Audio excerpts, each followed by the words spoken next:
আসলে বাংলার মুসলমানদের কেউই উন্নয়ন চাইনি, শিক্ষা চাইনি। তাদের মাদ্রাসায় আটকে রাখতে চাইছে যে তারা ধর্মের মধ্যেই থাকুক, ধর্মের আপিঙেই তারা থাকুক।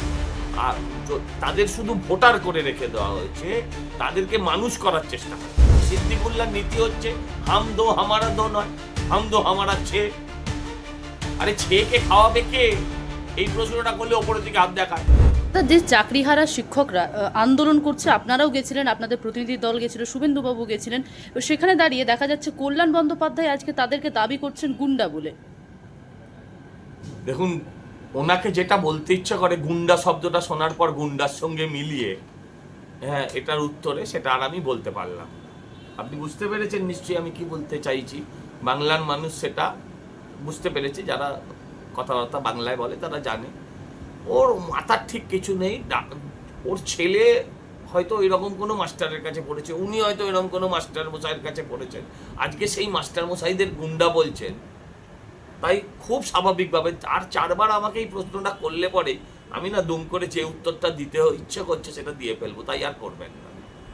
দাদা, আরও একটা বিষয় যেখানে দেখতে পাচ্ছি যে বারে বারে বলা হয় যে মুসলিমদেরকে মুখ্যমন্ত্রী বা রাজ্যের তৃণমূল শাসক দল মুসলিমদের ভোট ব্যাংক হিসেবে ব্যবহার করছে, এটা বারে বারে উঠে এসছে। আপনারাও বারবার বলেছেন, এই কথা তুলেছেন। সেখানে দাঁড়িয়ে হুমায়ুন কবির একটা দাবি করেছেন যে বাংলার মুসলিমদেরকে রাজ্যের দুই মন্ত্রী ফিরহাদ হাকিমের নাম নিয়ে এবং সিদ্দিকুল্লাহ চৌধুরীর নাম নিয়ে সরাসরি বলছেন বাংলার মুসলিমদের উন্নয়ন করছে না। বাংলার মুসলিমদের ভোট কি 2026 নির্বাচনে? হুমায়ুন কবিরের সমস্ত বক্তব্যের বেশিরভাগ বক্তব্যের সাথেই আমরা দ্বিমত। কিন্তু এটা ঠিক যে বাংলার মুসলমানের কোনো উন্নয়ন হয়নি। সাচার কমিটির রিপোর্ট থেকে শুরু করে সমস্ত কিছুতে সেটা বারবার সামনে এসেছে। আসলে বাংলার মুসলমানদের কেউই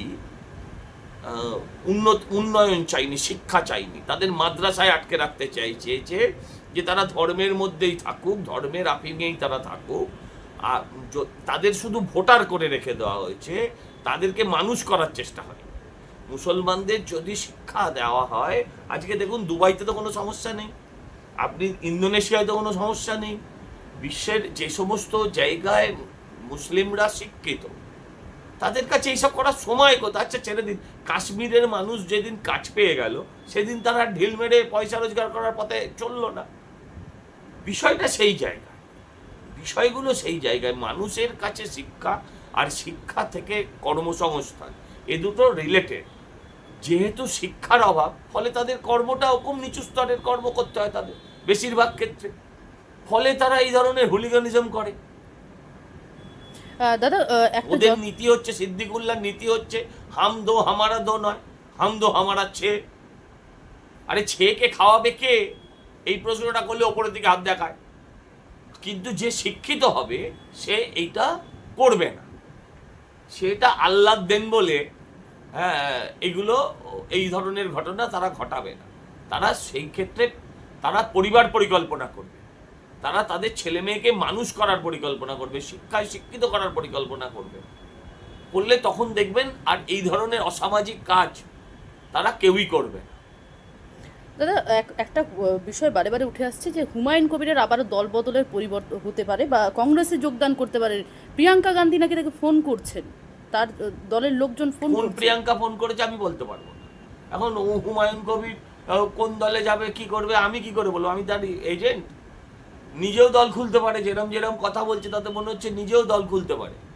না খোলার কিছু নেই, কোনো ইসলামিক দল খুলতেই পারে।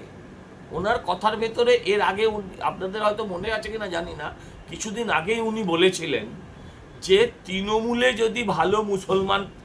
যদি মুসলমান প্রার্থী না থাকে, অন্য দলে যদি ভালো মুসলমান প্রার্থী থাকে, ভালো না মানে মুসলমান প্রার্থী থাকে, তাহলে তাকে ভোট দিন। তো সে একটা ইসলামিক দল খুলতেই পারে। বাংলা হান্টের আরও খবর দেখতে নজর রাখুন। বাংলা খবর মানেই বাংলা হান্ট।